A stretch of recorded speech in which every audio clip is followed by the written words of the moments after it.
मैं लॉजिकल तर्क भी आप लोगों को दूंगा, उसे आप लोगों को कॉपी पर नोट भी करते चलना है ना। तो समाजशास्त्र का पेपर ये 3rd है। मैं आप लोगों से प्रोवाइड इस समय जो डिस्कशन कर रहा हूँ ये दिसंबर 2012 का प्रश्न है और फैक्ट पर बेस्ड है ये। इससे पहले क्वेश्चन नंबर 24 तक हम लोगों ने डिस्कस किया है, आज उसी के आगे बढ़ेंगे क्वेश्चन नंबर 25 पर। सवाल कहता है कि कौन सा परिप्रेक्ष्य इस मान्यता पर आधारित है कि भारतीय समाज अद्वितीय है। ठीक है, देखिए ये प्रश्न यूजीसी नेट सोशल वर्क के लिए भी इम्पोर्टेंट है। ठीक है, और ये प्रश्न रिपीटेड है, 2 से 3 बार आ चुका है ये सवाल। कौन सा परिप्रेक्ष्य इस मान्यता पर आधारित है कि भारतीय समाज अद्वितीय है और भारतीय सामाजिक संस्थाओं को मूल कृतियों के द्वारा बेहतर समझा जा सकता है। विकल्प 4 हैं आपके सामने, एक बार चुनाव करें कौन सा विकल्प यहाँ पर आपका करेक्ट होना चाहिए। प्लीज एक बार अपने जवाब जरूर दीजिएगा। Option C sir. Option C की तरफ झुकाव है आप सभी लोगों का। दिसंबर 2012 का ये प्रश्न पत्र है आप सभी के सामने। ठीक है, चलिए मैं आपको बताता हूँ, यहाँ अगर आपने ऑप्शन सी दिया है तो गलत जवाब दिया है सर। ठीक है, यहाँ ऑप्शन सी नहीं होगा, ऑप्शन बी। हाँ ये ऑप्शन बी पूरे चांसेस हैं और ऑप्शन बी ही आपका करेक्ट जवाब है यहाँ पर। ठीक है, ये है, अगर मैं आपसे बात करता हूँ तो इंडियोलॉजिकल शब्द को कहा गया है भारतीय विद्या अध्ययन शब्द, है ना। ऑप्शन नंबर बी आपका यहाँ पे करेक्ट जवाब होगा।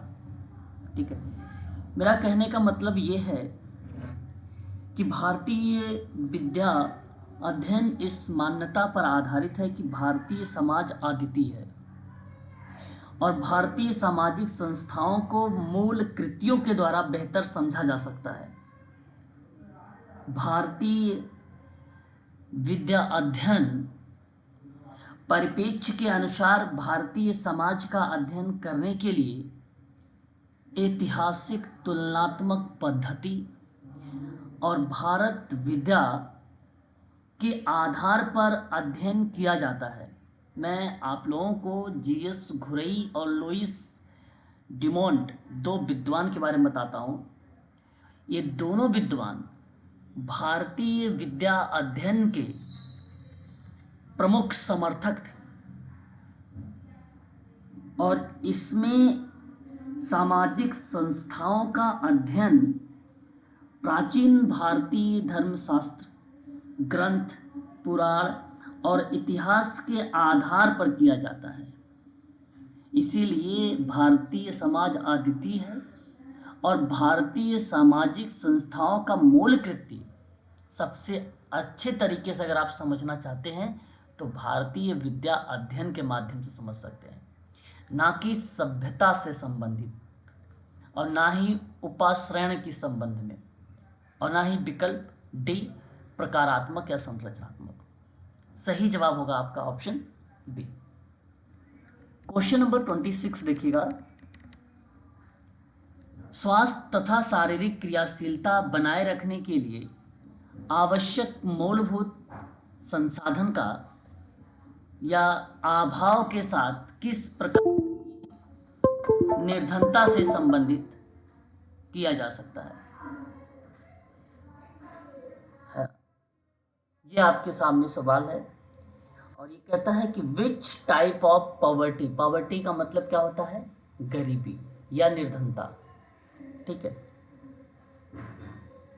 To a lack of basic resources needed to maintain health and bodies functional, कि स्वास्थ्य और शारीरिक क्रियाशीलता बनाए रखने के लिए आवश्यक मूलभूत संसाधनों के अभाव के साथ किस प्रकार की निर्धनता से संबंधित किया जा सकता है। पूर्णता निर्धनता होगा, सापेक्षिक होगा, या निर्धनता की संस्कृति, या प्रवर्तित निर्धनता। 4 विकल्प। सापेक्षिक निर्धनता। ओके, यहाँ पूर्णता निर्धनता होगा, पहला होगा। हाँ, चूंकि सर वो शारीरिक का भी अभाव है। क्योंकि स्वास्थ्य और शारीरिक क्रियाशीलता बनाए रखने के लिए आवश्यक मूलभूत संसाधन के अभाव के साथ पूर्ण निर्धनता से संबंधित किया जा सकता है ना। Absolute poverty is the right option होगा यहाँ पर, जिसको हम लोग बोलते हैं पूर्ण निर्धनता। विकल्प पहला सही जाएगा आपका इस प्रश्न का। 27 काफ़ी इम्पॉर्टेंट है क्योंकि लेखक है और उसकी दूसरी तरफ पुस्तकें दी गई हैं, है ना। विकल्प आपको बताना है कि एक कोहेन की एक किताब आई थी और उस किताब का क्या नाम था। डेलिंक्वेंट बॉयज एक किताब है इनकी, जो विकल्प 4 में दिया गया है। इस किताब को आप सभी लोग ध्यान रखिएगा, काफ़ी इम्पोर्टेंट भी रही है ना। परीक्षा में आया हुआ सवाल है ये, अगर मैं आपसे बात करता हूँ एक कोहेन के बारे में, तो है ना। अब ये किताब आधारित थी बिगड़े हुए बच्चों के बारे में, बताया गया था। इसमें बताया गया था कि किन परिस्थिति में बच्चे नियमहीनता की तरफ बढ़ने लगते हैं। इस पुस्तक में यही बताया गया कि नियमहीनता की तरफ जो है बच्चे किन परिस्थितियों में बढ़ने लगते हैं, और सामाजिक परिस्थितियां भी नियमहीनता के लिए फिर जिम्मेदार हो जाती है। ये अपराधी बालकों के बारे में बताया गया है, और अपराधी बालक को ही हम लोग क्या बोलते हैं, डिलिक्वेंट बॉयज कहते हैं। और ये किताब सन 1955 में लाई गई थी। क्रिमिनोलॉजिस्ट महोदय हैं ए कोहेन महोदय। ए कोहेन क्रिमिनोलॉजिस्ट है। The culture of the gang is a 1955 में ये किताब कोहन के द्वारा, अल्बर्ट के कोहन के द्वारा ये किताब लाई गई थी। याद रखिएगा, काफ़ी इंपॉर्टेंट रही ये किताब, परीक्षा में आया हुआ सवाल है। R.E. दोबास तथा R.P. दोबास, इस विद्वान की किताब का क्या नाम है, बताइए। Women violence and social change. Okay, women violence and social change, very very most important. यानी यहाँ पर आप कह सकते हो कि ये किताब इनके द्वारा दी गई है। सही जवाब है ये। देखिए, इस किताब में अगर मैं आपसे बात करता हूँ तो R.E. दोबाश काफ़ी फेमस रहे महिला हिंसा और सामाजिक परिवर्तन को लेकर। इस किताब में बात की गई, इसमें महिलाओं के प्रति बढ़ते अपराध की प्रवृत्ति के कारणों और उनके परिणामों की व्याख्या प्रस्तुत की गई, और ये किताब सन 1992 में लाई गई थी। काफ़ी इम्पोर्टेंट ये किताब रही है ना। तो इसे आप ज़रूर ध्यान में रखेंगे, परीक्षा के लिए इम्पोर्टेंट है। पीड़ित महिलाओं के आंदोलन और सरकारी संस्थाओं के बीच अक्सर जो बेसिकली हिंसात्मक क्रियाएं हुई हैं उस पर जिक्र किया गया है इस पुस्तक में। उसके बाद आता है C.B. गार्डनर का नाम, जेंडर एंड पब्लिक हैरेसमेंट। बिल्कुल सही जवाब। यहाँ पर जेंडर एंड पब्लिक हैरेसमेंट के बारे में जिक्र किया गया। और ये किताब बेसिकली अगर मैं आपसे बात करता हूँ तो आधारित थी, आप ऐसा कह सकते हैं कि जेंडर विविधता और जेंडर आधारित उत्पीड़न की विस्तार से चर्चा करना। देखिए, जितनी भी किताब है ये कहीं ना कहीं हरासमेंट या किसी हिंसा के संबंध में या नियमहीनता के संदर्भ में है। ये सभी किताबें इन विद्वानों का नाम देखने को मिल रहा है ना। अच्छा, ये किताब के बारे में अगर हम बात करते हैं तो आप लोगों को एक विद्वान और देखने को मिलेंगे, कैरोल करके, उनका भी नाम देखने को मिलता है। कैरोल महोदय हैं। और जेंडर एंड पब्लिक हरासमेंट में ये किताब जब भी आप लोगों को देखने को मिले तो आप सीधा कहिएगा कि जेंडर विविधता और जेंडर आधारित उत्पीड़न के विस्तार से चर्चा परिचर्चा इस किताब में किया गया है ना, इसी किताब में जी सर। किया गया है। और ये किताब सन 1995 में आई थी, 1995 में ये किताब लाई गई थी। ठीक है। और उसके बाद एक लास्ट विद्वान का नाम आता है एफ हिडेन सोहन का नाम आता है, women and crime. Women and crime. और ये भी किताब जो रही है, आप कह सकते हैं कि महिलाओं के साथ होने वाले अपराधों के बारे में ये किताब बताती है। महिलाओं के साथ जो अपराध होता है उनके संदर्भ में ये किताब पब्लिश की गई थी। और देखिए इसका कई एडिशंस हैं, एक दो नहीं, कई एडिशंस दिए गए हैं। 2019 का भी एडिशन देखने को मिलता है और 1997 में भी मिलता है इसका एडिशन, है ना। तो इसे भी आप लोग ध्यान रखेंगे। तो सही विकल्प क्या होना चाहिए इस प्रश्न का जवाब? Option number option A. Option A सही होगा।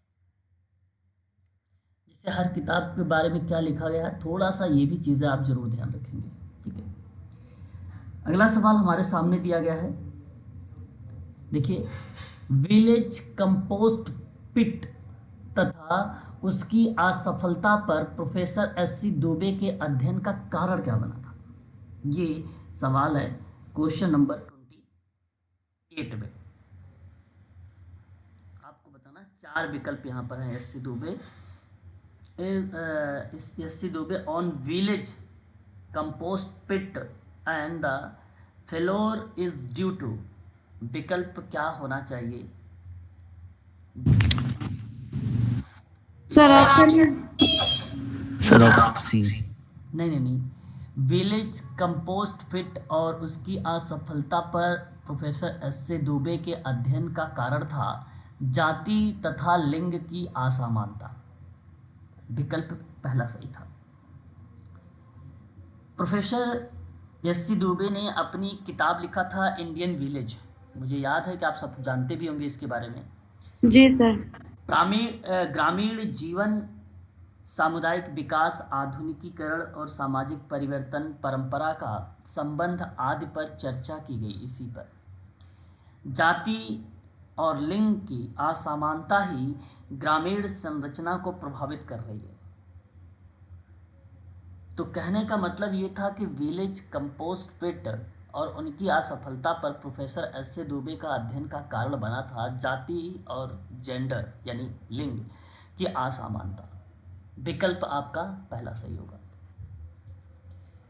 किसने सामाजिक विचलन का सिद्धांत बनाते समय व्याख्यात्मक कारकों को जो कार्यात्मक विश्लेषण की विशेषता सूचक है यानी कि सांस्कृतिक लक्ष्य और सांस्थानिक मानदंड का उपयोग किया है? सवाल अच्छा है कि किसने सामाजिक विचलन का सिद्धांत बनाते समय व्याख्यात्मक कारकों जो कार्यात्मक विश्लेषण की विशेषता सूचक है यानी कि सांस्कृतिक लक्ष्य और सांस्थानिक मानदंड मतलब नॉर्म्स, प्रतिरूप कह सकते हो आप इसको, का उपयोग किया था? तो सिंपल सी बात है भाई, जवाब आएगा मर्टन, आर.के. मर्टन। मर्टन का कहना था कि सांस्कृतिक संरचना लक्ष्य और स्वार्थ के अनुसरण को सामंजित और नियंत्रित करता है। समाज की सांस्कृतिक व्यवस्था व्यक्तियों को लक्ष्य के प्राप्ति के लिए मानकी रूप में सामंजित और अनुमोदित यानी स्वीकार व्यवहार के रूप के द्वारा किया जाता है ना। तो ये कंडीशंस बेसी मार्टन के द्वारा दिया गया ये स्टेटमेंट है एक प्रकार से। किसने सामाजिक विचलन का सिद्धांत बनाते समय ऐसी बात कहा था कि कार्यात्मक विश्लेषण की विशेषता सूचक है यानी कि जो सांस्कृतिक लक्ष्य है वो सांस्थानिक मानदंडों का उपयोग करती है ना। तो विकल्प यहाँ पर बनेगा बी वाला, आर.के. मार्टन का नाम। ठीक है, उसके बाद अभिकथन और कारण से सवाल था। कहता था उच्च जन्म दर का कारण बाल विवाह है क्या? सही है सर। ओके, ये बात सही है कि उच्च जन्म दर का कारण बाल विवाह था। और बाल विवाह का प्रचलन, बाल विवाह का प्रचलन समाज में प्रथाओं, रीति रिवाज तथा निरक्षरता के कारण था। ये ये भी भी सही सही है। है। मतलब दोनों स्टेटमेंट सही है। High birth rate is due to child marriage, और अगेन आपसे ये कह रहा है कि the practice of child marriage is due to custom, traditionals और लिटरेसी इन द सोसाइटी। और आप सही तरीके से ये कह सकते हो कि बाल विवाह का प्रचलन समाज के प्रथाओं, रीति रिवाज तथा निरक्षरता के कारण था, क्योंकि उच्च जन्म दर का कारण बाल विवाह था। तो सही इसकी व्याख्या हो रही है या नहीं हो रही? जी सर, हो रही है। बिल्कुल। यस, व्याख्या है। हाँ, तो आप यहाँ पर कह सकते हो कि both A and R true and R is the correct explanation of A. मतलब ए आर दोनों सत्य हैं और आर ए की सही व्याख्या कर रहा है ना। नेक्स्ट सवाल पर देखिएगा। अगला सवाल भी अभिकथन और कारण पर ही है। थोड़ा सा इस पे भी आप फोकस सही करने का प्रयास करिएगा। सवाल कहता है कि पारिस्थितिकी अवनति पर्यावरण संबंधी प्रदूषण की ओर प्रवृत्त करती है ना। सही है सर। देखिए, सही है। परिस्थिति अवनति पर्यावरण संबंधी प्रदूषण की ओर प्रवृत्त करती है, क्योंकि आप ये कह सकते हो कि परिस्थिति अवनति के लिए वनों की कटौती या कटाई, है ना, या आप ये कहिए बड़े बांधों का निर्माण करना, अन्य विकासात्मक गतिविधियां जिम्मेदार हैं, है ना। सही है सर। और इन्हीं परिस्थितियां अवनति के लिए जिम्मेदार हैं। बिल्कुल बात सही है। सही है। नाम पर जंगलों की लगातार कटाई हो रही है। विकास के नाम पर जंगलों की लगातार कटाई हो रही है और प्राकृतिक संसाधनों का अनियमित दोहन हो रहा है और कार्बन का लगातार उत्सर्जन हो रहा है। तो सिंपल सी बात है, यहाँ इसका दोनों विकल्प सही माने जाएंगे और एक्सप्लेनेशंस माना जाएगा सही या नहीं, व्याख्या। सर सही है। सही है सर। यहाँ आपका व्याख्या भी करेक्ट जवाब होगा। ऑप्शन नंबर जाएगा आपका बी। अब इस ऑप्शन में बी वाला ऑप्शन करेक्ट हो जाएगा इस क्वेश्चन में। देखिए, यहाँ पुस्तक और लेखक से संबंधित सवाल दिए गए हैं क्वेश्चन नंबर 32 में, है ना। एक तरफ पुस्तक दी गई है तो दूसरी तरफ लेखक के नाम है। प्रश्न कहता है सोशोलॉजी ऑफ इन्वायरमेंट, ये किताब किसके द्वारा लिखी? वंदना शिवा। सर वंदना शिवा। देखिए, एक आंदोलनकारी रही हैं वंदना शिवा, ये बात सही है यस। ना। लेकिन वंदना शिवा का नाम हमें देखने को मिलता है standing alive women ecology and survival in India वाली किताब में वंदना शिवा का। ओके। सोशोलॉजी ऑफ इन्वायरमेंट में नाम नहीं मिलता। फिलहाल बताइए, सोशोलॉजी ऑफ इन्वायरमेंट में किसका नाम फिर आएगा? SN पवार तथा RV पाटिल। SN पवार और RB पाटिल का नाम देखने को मिलता है। ये आपका करेक्ट जवाब है ना। जी सर। ये आपका करेक्ट जवाब है। काफ़ी फेमस रही है ये पुस्तक सोशोलॉजी ऑफ इन्वायरमेंट। इसके एडिशंस पुस्तकें भी आई हुई हैं, है ना। एक दो नहीं, कई किताबें इसके बेसिकली लाए गए हैं, लेकिन यही सबसे पहली बार आई थी सन 1998 में, ठीक है, 1998। आप नेट भी करेंगे तो रावत पब्लिशर में आप लोगों को ये किताब देखने को मिलेगा। SN पाटिल का नाम भी और पवार का भी नाम इस किताब में, ठीक है। अब आपको ये बता दूं मैं कि ये जो किताब रही है ये किताब पर्यावरण में समाजशास्त्र की क्या भूमिका है इसके बारे में बताई गई है। पर्यावरण में समाजशास्त्र की क्या भूमिका हो सकती है उसके बारे में जो बताया गया है, ये किताब यही है, सोशियोलॉजी ऑफ इन्वायरमेंट। और standing alive women, ecology and cervical या सर्वाइवल इन इंडिया का किताब वंदना शिवा के द्वारा आया है। इस पुस्तक में ना महिलाओं की पर्यावरण और पारिस्थितिकी के प्रति भूमिका की व्याख्या की गई है। इस पुस्तक में काफ़ी इम्पोर्टेंट रहा है वंदना शिवा की ये पुस्तक। सन 1988 के समय ये किताब पब्लिश की गई और महिलाओं की पर्यावरण और पारिस्थितिकी के प्रति भूमिका की व्याख्या इस किताब में बताई गई है। और दी third way, very very most important IMP किताब है ये परीक्षा में रिपीटेड है। अल्विन टॉफलर।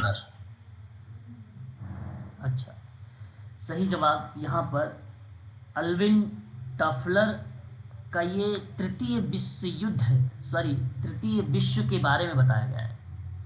तृतीय विश्व के बारे में बताया गया है इसमें, इस किताब में द थर्ड वेव में, ठीक है। द पोस्ट इंडस्ट्रियल सोसाइटी पर भी चर्चा हुई सन 1950 के दशक में, है ना। तो यहाँ पर नाम रिलेट हो जाता है अल्विन टफलर का नाम। और मॉडर्नाइजेशन प्रोस्टेट एंड चेंज करके किताब आई। एसन आइजनस्टीन। बिल्कुल, यहाँ पर आप कह सकते हो कि SN आइजनस्टीन का नाम इस किताब को रिलेट कराता है। और बिल्कुल विकल्प आपका ये सही जाएगा। देखिए, ऑप्शन सी। इस किताब के अगर बारे में हम बात करते हैं तो आइजनस्टीन ने आधुनिकता के दौर में विरोध और बदलाव की भूमिका के महत्व को और उसकी सामाजिक परिवर्तन में भूमिका पर विस्तार से चर्चा किया था। ये किताब सन 1967 में लाई गई थी। हर किताब के पीछे जो मैं आप लोगों को वर्ष बता रहा हूँ ये भी ध्यान देने वाली चीज़ है ना। तो ये बात भी आप लोगों को ध्यान रखना है इस किताब में भी। तो विकल्प यहाँ पर सही क्या जाएगा? Option C. पहला जाएगा, इसका तीसरा जाएगा, फिर उसके बाद इसका दूसरा हो जाएगा और इसका चौथा हो जाएगा। बिल्कुल सही जवाब।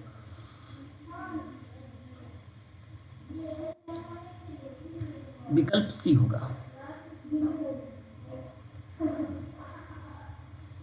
क्वेश्चन नंबर 33 में कहा है विभेदक साहचर्य का सिद्धांत किसने प्रतिपादित किया है। ये परीक्षा में रिपीटेड है, ठीक है। नाम आसान है, सदरलैंड। बिल्कुल सदरलैंड का ही नाम आएगा सर। विभेदक साहचर्य का सिद्धांत H सदरलैंड का है, इन्हीं के द्वारा प्रतिपादित किया गया था। एक सिद्धांत सदरलैंड ने सन 1939 में दिया था। 1939 में ये सिद्धांत दिया था, प्रस्तुत किया था। और इन्होंने कहा था कि आपराधिक व्यवहार दो रूपों में, है ना, पुष्टि होता है या एक प्रकार से आपको ये प्रस्तुत होता है। तो पहला परिस्थिति क्या है? संबंधित, जहाँ परिस्थिति के आधार पे रिलेटेड हो वो विभेदक साहचर्य का सिद्धांत बनेगा। दूसरा अनुवांशिक या ऐतिहासिक रूप में बनेगा। उनका मानना है कि व्यक्ति अपने जीवन काल में कई असंगत और परस्पर विरोधी सामाजिक प्रभावों का सामना करता है और कई व्यक्ति अपराध करने वाले व्यक्तियों के संपर्क में आ जाते हैं। और उन्होंने इसी सिद्धांत को विभेदक साहचर्य के नाम से पुकारा। तो विकल्प यहाँ पर जो जाने वाला है ये सही माना जाएगा आपका डी, ठीक है। कौन सा विकल्प होगा बताइए? Option D. डी, हाँ। तो ये थ्योरी ऑफ डिफरेंशियल एसोसिएशन के बारे में सन 1939 में इन्होंने इस सिद्धांत को प्रतिपादित किया था, ठीक है। क्वेश्चन नंबर देखिए 34, प्रेम संबंध में विफलता के परिणाम स्वरूप मृत्यु किस प्रकार की आत्महत्या का उदाहरण बनेगा, है ना। Death resulting out of failure in love affair is an example. ठीक है, आपको बताना है किसके अंतर्गत ये उदाहरण आएगा। मैंने दुर्खिम के द्वारा जो बताए हैं आत्महत्या के प्रकार, उन्हीं में से एक आत्महत्या का प्रकार ये है। विकल्प कौन सा जाना चाहिए? B sir. नहीं, सर भी। अप्रतिमानित आत्महत्या होता है वो, है ना। अप्रतिमानित आत्महत्या को हम लोग इंग्लिश में क्या बोलते हैं? एनोमिक, है ना। कहीं कहीं एनोमी भी कहा जाता है, और ये बड़ा फेमस शब्द है, इसका पेपर में हमेशा आता रहता है। प्रेम संबंध में विफलता के परिणाम स्वरूप मृत्यु अप्रतिमानित आत्महत्या का उदाहरण है। दुर्खिम ने अपने आत्महत्या के सिद्धांत में भाग्यवादी आत्महत्या, स्वार्थपरक आत्महत्या और परार्थोमुखी आत्महत्या और अप्रतिमानित आत्महत्या पर चर्चा की है, 4 प्रकार की। अप्रतिमानित आत्महत्या में व्यक्ति जब समाज के अंकुश या बंधनों में संतुलन नहीं बैठ पाता है, समाज के बंधनों में, तो तनाव को सहने की क्षमता कम होने लगती है, तो उसका संतुलन बिगड़ जाता है और वह व्यक्ति अपने जीवन का अंत कर लेता है, और उसे कहा गया अप्रतिमानित आत्महत्या। विकल्प आपका सही माना जाएगा, डी, है ना।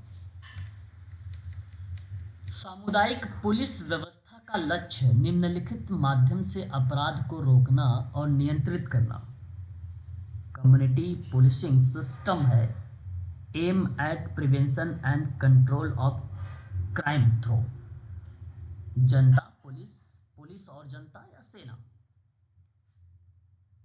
आर्मी, क्या विकल्प सही होगा? सर ऑप्शन सी।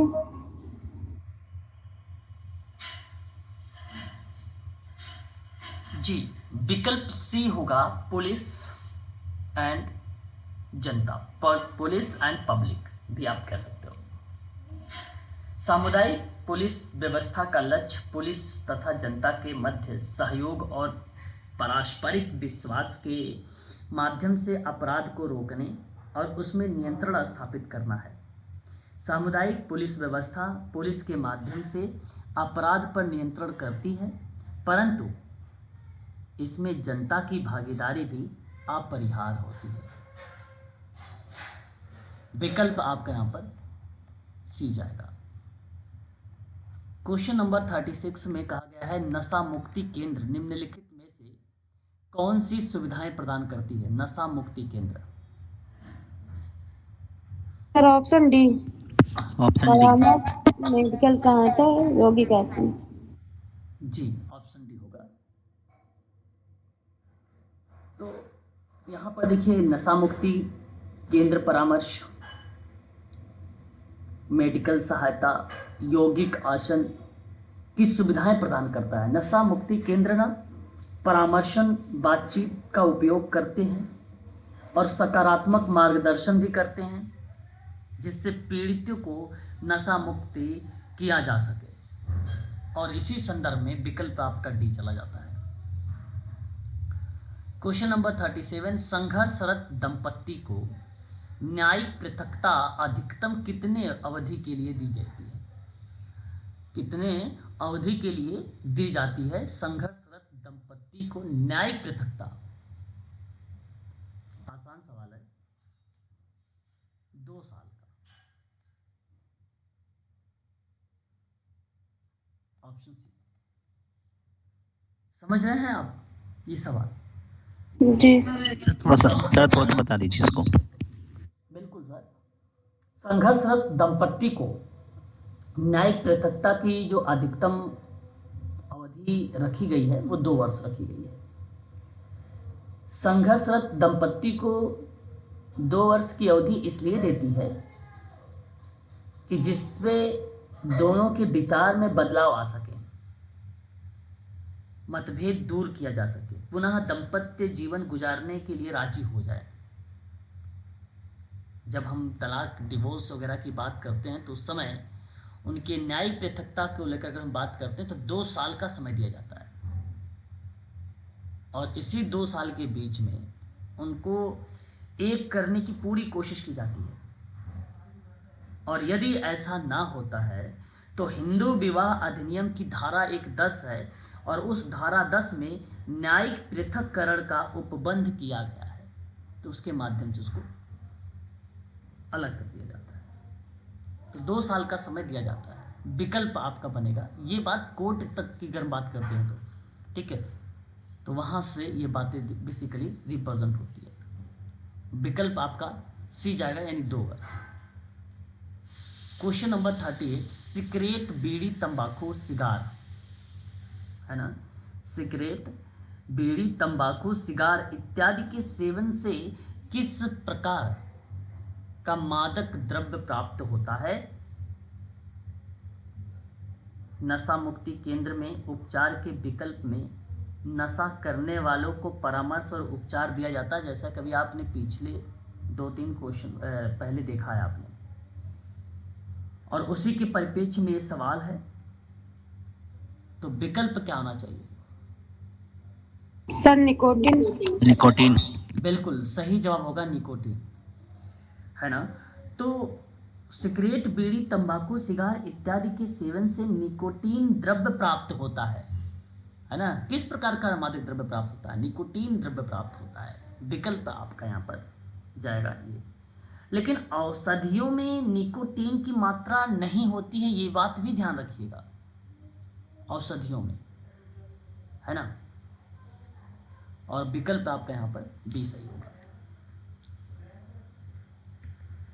परिवीक्षा और सह प्रतिबंध कारामुक्त यानी पैरोल किस प्रकार का दंड है? आईएमपी सवाल है, ये बात ध्यान रखिएगा। सर निवारण दंड। निवारण दंड नहीं, प्रतिकारी दंड। ऑप्शन यहाँ पर आपका ना ही प्रतिकारी दंड है और ना ही निवारण दंड है। एक्स्ट्रा जो है मुनरल ट्रीटमेंट, जिसको बोलते हैं कारावाह उपचार, ये विकल्प आपका सही है। विकल्प आपका क्या सही है? सी सही है। हाँ ठीक है। अब थोड़ा सा इसके बारे में समझिए, ये है क्या, है कि नहीं। देखिए, परिवीक्षा और पैरोल एक कारावाह उपचार का दंड माना जाता है। इसमें ना कारागार के बाहर जाकर सुधरने का मौका दिया जाता है। सन 1988 में परिवीक्षा और पैरोल कानून विनिर्मित किया गया था। किसी भी सजायाफ्ता व्यक्ति को उसके व्यवहार के आधार पर ही पैरोल पर रिहा किया जाएगा, ऐसा राज्य सरकार की सिफारिश पर होता है। इसे अतिरिक्त भित्ति उपचार का नाम भी दिया गया है ना। ये एक प्रकार का ट्रीटमेंट है, और ये जो रिलेट होता है EMR में रिप्रेजेंट होता है। EMR इसको कहा भी जाता है, ठीक है। एक्स्ट्रा मोरल रिसर्च के नाम से भी इसको जाना जाता है। ध्यान देने वाली चीज़ है ये। और विकल्प आपका जाएगा यहाँ पर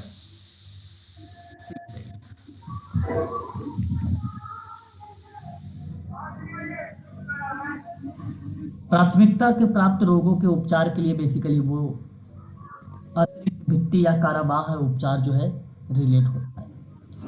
बोस्टन स्कूल किसके सुधार के लिए है? ये भी किशोर अपराधी। किशोर।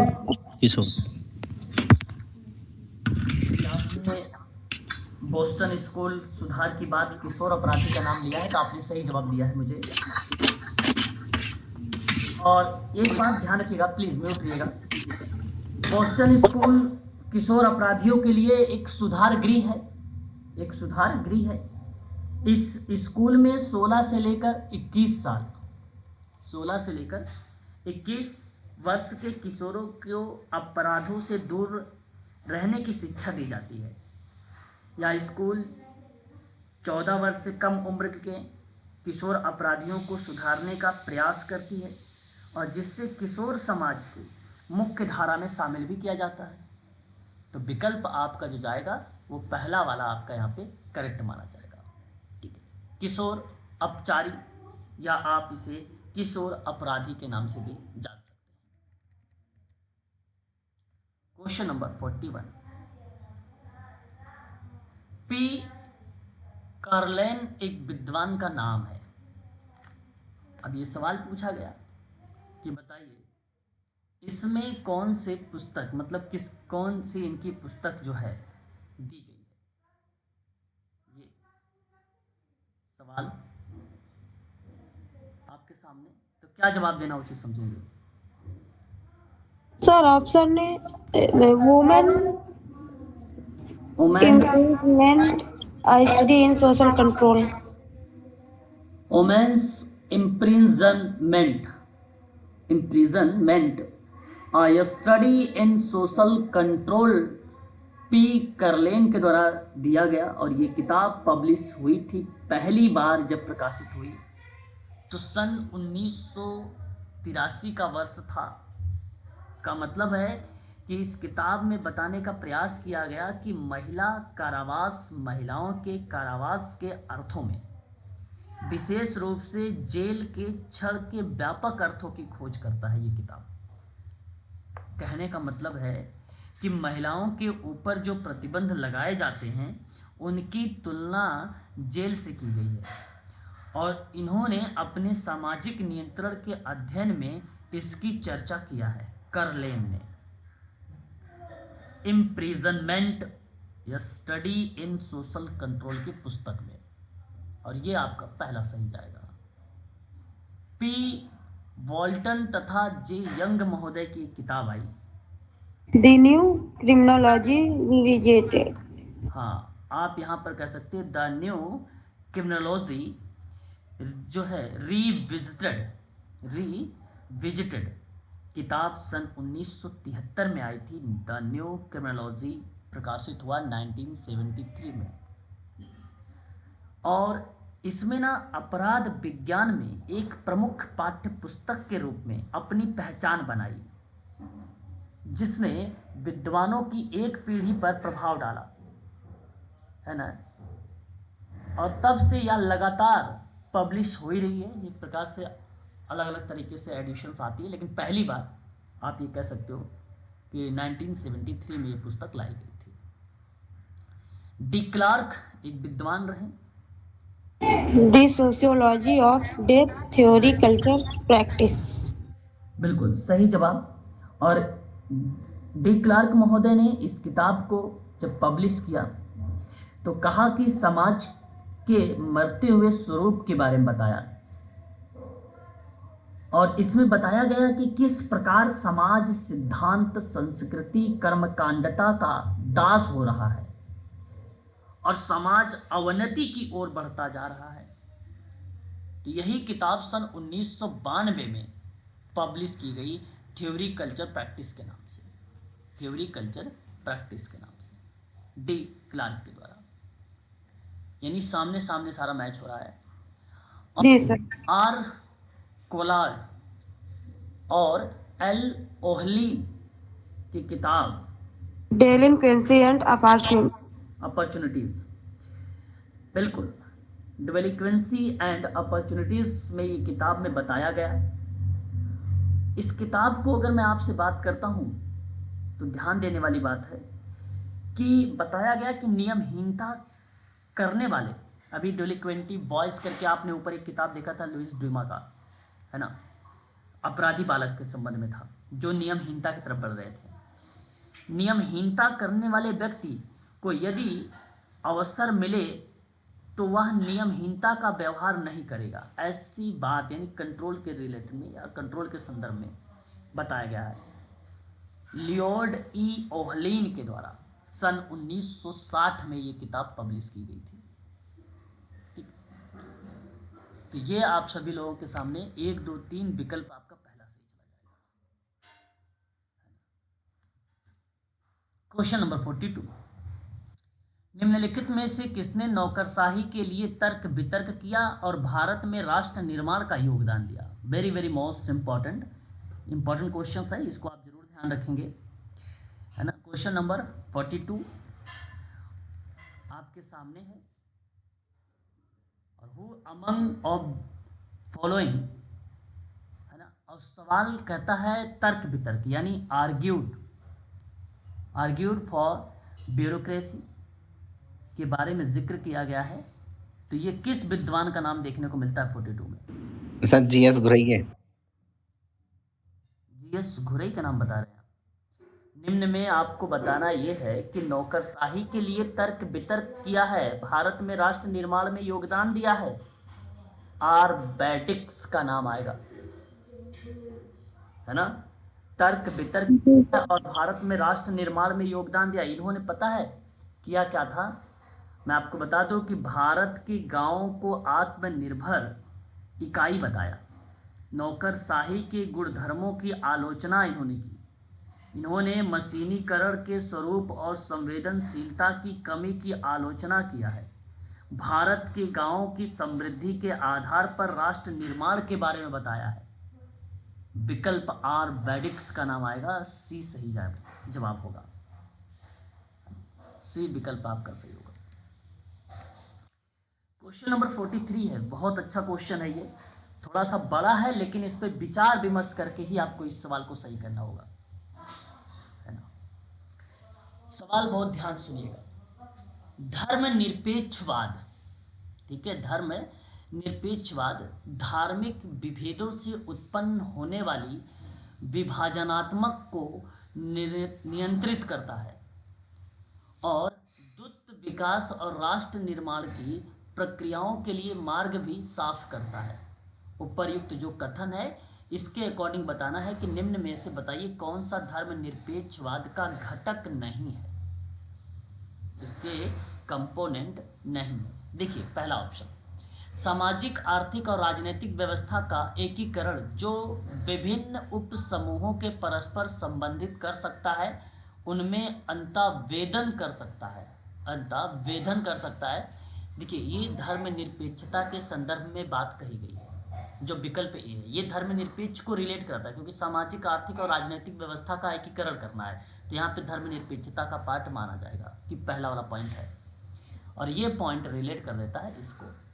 कौन सा इनमें से पॉइंट मिलेगा जो ये पॉइंट को रिलेट नहीं कराएगा, ठीक है, इसको रिलेट नहीं करेगा। दूसरा देखिए, पूर्वाग्रह और संकीर्णवाद को अस्वीकार करना, पूर्वाग्रह और संकीर्णवाद को अस्वीकार करना मतलब देख सकते हो नॉन बेसिकली एक्सेप्टेंस, मतलब हम उसको स्वीकार ना करें, और उन परिप्रेक्ष्य में आप पूर्वाग्रह या आप भेदभाव कह सकते हो, एक भेदभाव पॉइंट को यहाँ पे रिलेट कर सकते हो, ठीक है। तो ये चीज़ें बेसिकली रिलेट होती हैं, इससे भी है।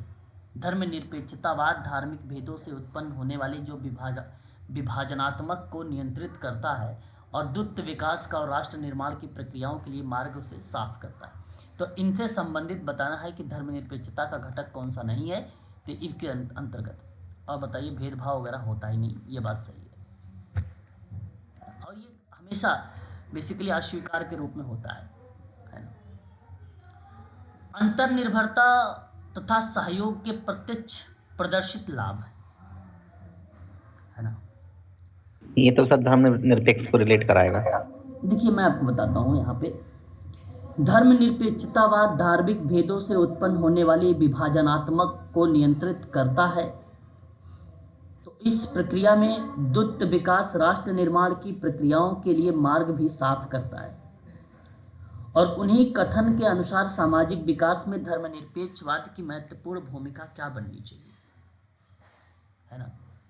तो मैं कहूँगा अंतर्निर्भरता और सहयोग के प्रत्यक्ष प्रदर्शित लाभ भी एक प्रकार से यहाँ पर इस उपर्युक्त जो कथन दिया है ये धर्मनिरपेक्षतावाद के घटक के रूप में स्वीकार नहीं होता है, कंपोनेंट के रूप में नहीं आता है अंतर्निर्भरता और सहयोग के प्रत्यक्ष प्रदर्शित लाभ में। कंपोनेंट का मतलब होता है एलिमेंट, एक प्रकार का तत्व।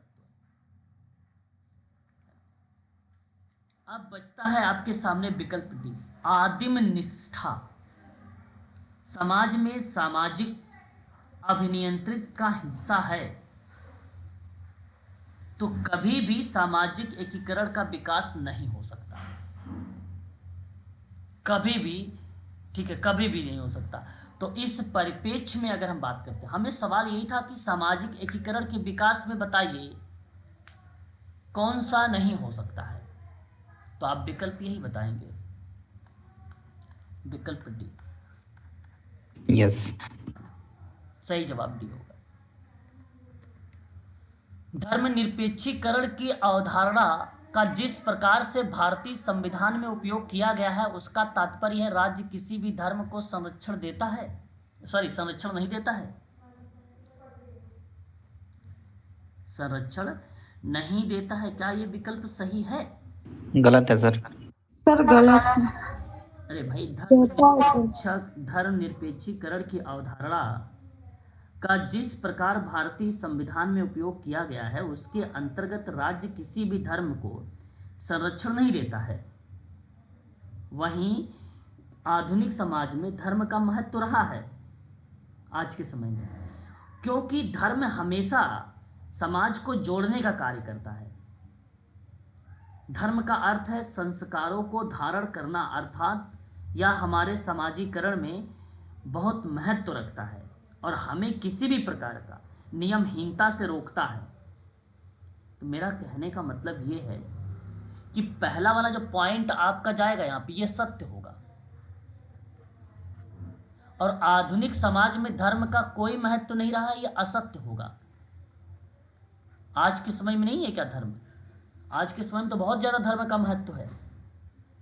लोग अपने अपने धर्म का प्रचार प्रसार कर रहे हैं, है कि नहीं? बताइए, क्या आपको धर्मनिरपेक्षीकरण में भारतीय संविधान का उपयोग किया गया, ये बात सही है? फिर कहा गया कि राज्य किसी भी धर्म के संरक्षण नहीं देता है। बताइए, संविधान में ये लिखा गया है कि हम अपने हिंदू धर्म का प्रचार करें, प्रसार करें। आप ये तो बताया गया कि आप अपने धर्मों का जो है किसी अन्य धर्मों का आप अवहेलना ना करें, ठीक है, आप उसका सम्मान करें, ये बात कही गई है। लेकिन ऐसा नहीं कहा गया है आपको कि आप अदर धर्म का एडवर्टाइज करें, प्रचार करें, प्रसार करें, धर्म को लेकर और भी बातों को। बेसिकली ये क्या है ना, असामाजिकता को फैला देता है अगर आप धार्मिक चीज़ों को लेकर चलेंगे तो। सर 28-29 में तो सर बताया गया ना कि आप अपने धर्म का प्रचार प्रसार कर सकते हैं शांतिपूर्वक। अपने धर्म का प्रचार प्रसार कर सकते हैं और दूसरे धर्मों का अवहेलना नहीं कर सकते हैं, सम्मान, है ना? आपको वहाँ पे सम्मान करना है। धर्म निरपेक्षीकरण के अंतर्गत अगर हम बात करते हैं तो साधारण शब्दों में इसका मीनिंग को लेकर समझने का प्रयास करिएगा कि किन चीज़ों को दर्शाने का प्रयास किया गया है। कि समाज धीरे धीरे धार्मिक सत्ता से दूर होता जा रहा है और गैर धार्मिक संस्थाओं को स्वायत्तता मिलती जा रही है। तो धर्मनिरपेक्षीकरण एक समाजशास्त्रीय अवधारणा है सर। धर्मनिरपेक्षीकरण का सिद्धांत के मुताबिक अगर मैं बात करूं आप सबसे, तो समाज के आधुनिकीकरण और सांस्कृतिक बदलाव के साथ धार्मिक मान्यता और प्रथाओं का महत्व कम होता जा रहा है। धर्म को व्यक्तिगत मामला माना जा रहा है और जो कि व्यक्तिगत मामला नहीं मानना चाहिए। और यही भारतीय संविधान आपसे कहता है कि व्यक्तिगत आप किसी धर्मों के, अपने धर्मों का ही, ठीक है, इतनी जिस तरीके के लोग बढ़ावा देते हैं इस तरीके की चीज़ें नहीं देनी चाहिए, है ना?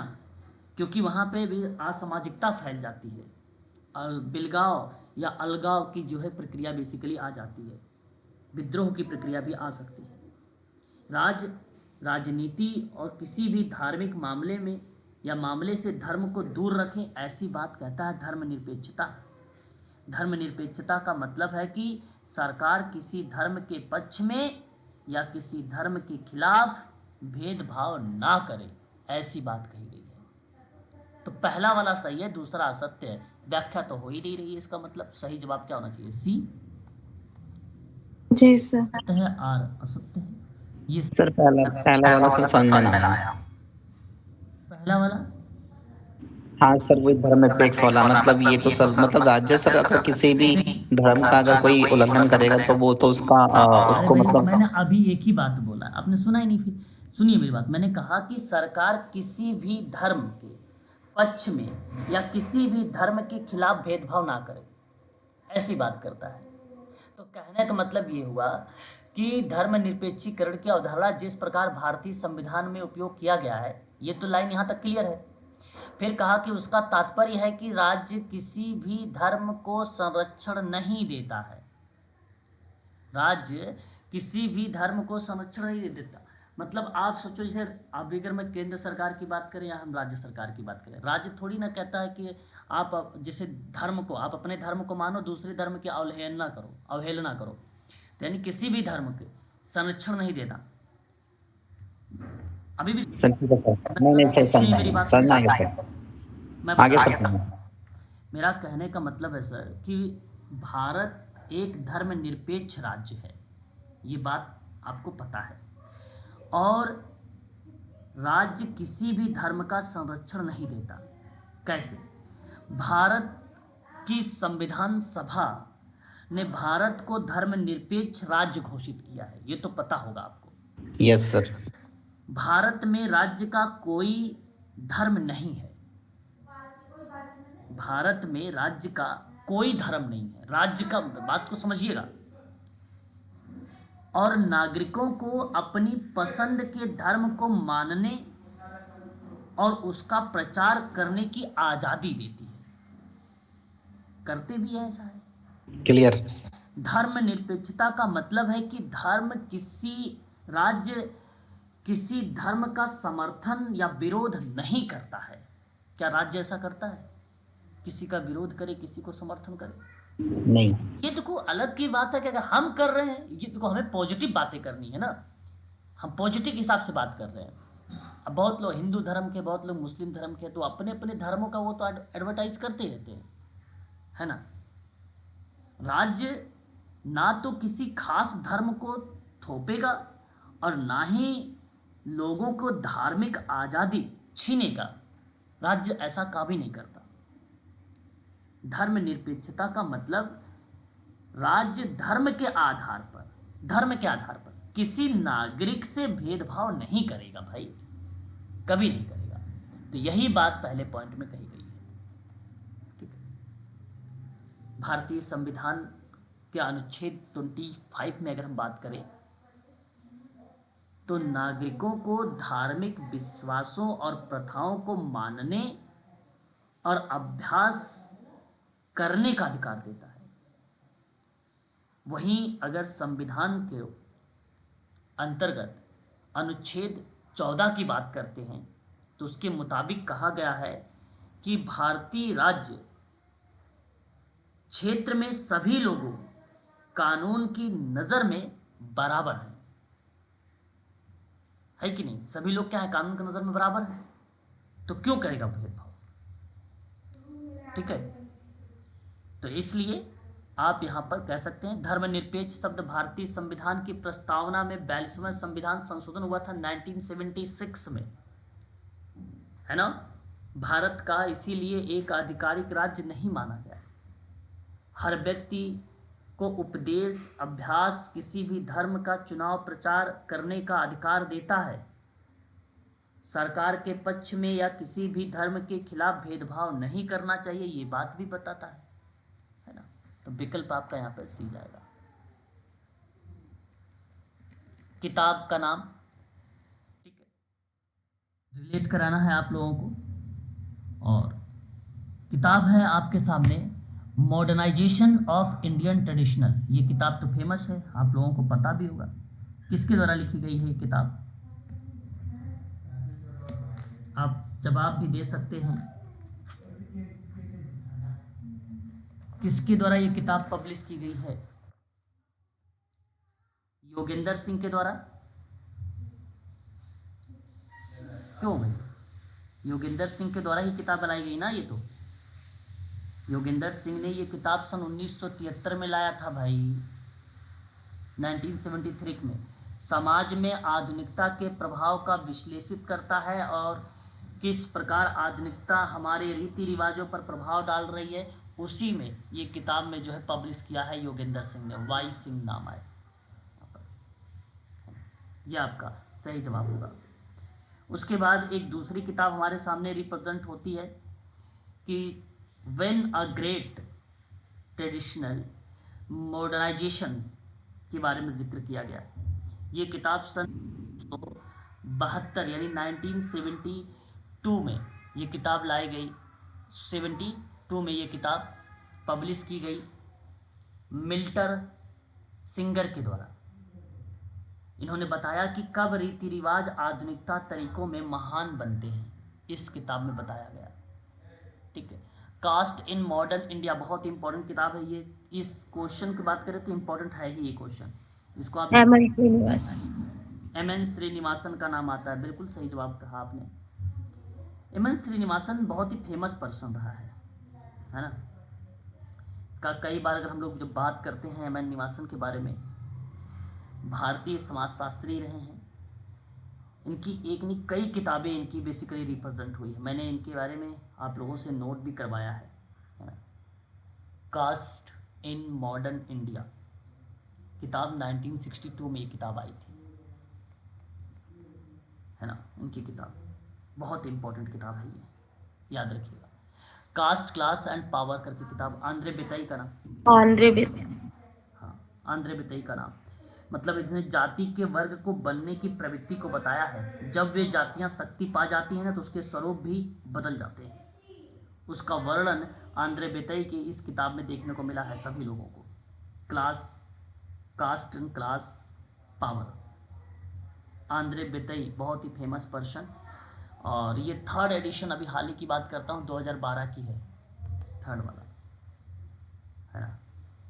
आंद्रे बिताई का नाम काफ़ी इम्पोर्टेंट रहा है। मैं चाहूँगा कि इस किताब को भी आप सभी लोग याद रखेंगे।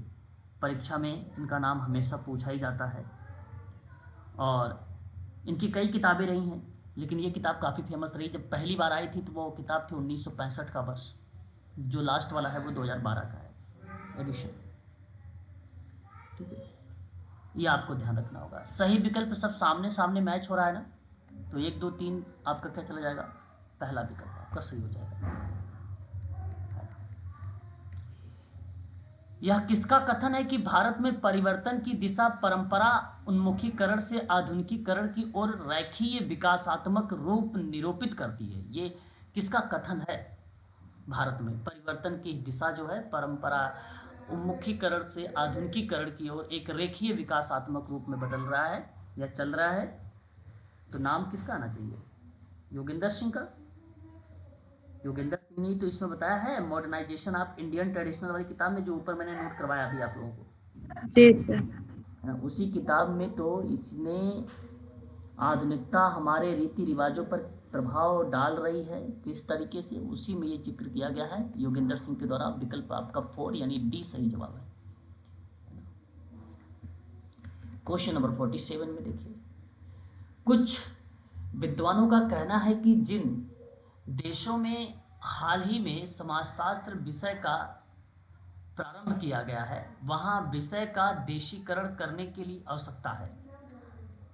अच्छा भी ये देखिए सवाल भी इम्पोर्टेंट है। कुछ विद्वानों का कहना है कि देशों में हाल ही में समाजशास्त्र विषय प्रारंभ हुआ और वहाँ विषय का देशीकरण करने की आवश्यकता हुई क्योंकि यह देशी विविधता के विकास में सहायक हो सकता है और राष्ट्र निर्माण की प्रक्रिया में योगदान करेगा। सर दोनों सही है। तो विषय में स्थानीय मुद्दों का समावेश है, स्थानीयता की समझ और विषय को जन जन तक पहुंचाना है, राष्ट्र निर्माण की प्रक्रिया में योगदान देना है। तो ये दोनों विकल्प सही हैं और सही व्याख्या भी दे रहा है। तो ऑप्शन आपका क्या होना चाहिए? यानी 3rd। ठीक है, तो आज के लिए बस इतना ही रखिए आप लोग। ठीक है, कल हम लोग जो है टॉपिक पर चर्चा करेंगे, उसके बाद आपके फिर क्वेश्चंस को उठा लेंगे। ठीक है, एक दिन आपकी प्रैक्टिस, एक दिन आपकी जो है थ्योरेटिकल चीज़ें चलेंगी, दोनों चीज़ें लेके चलेंगे। बाकी प्रैक्टिस भी आप करते रहिए।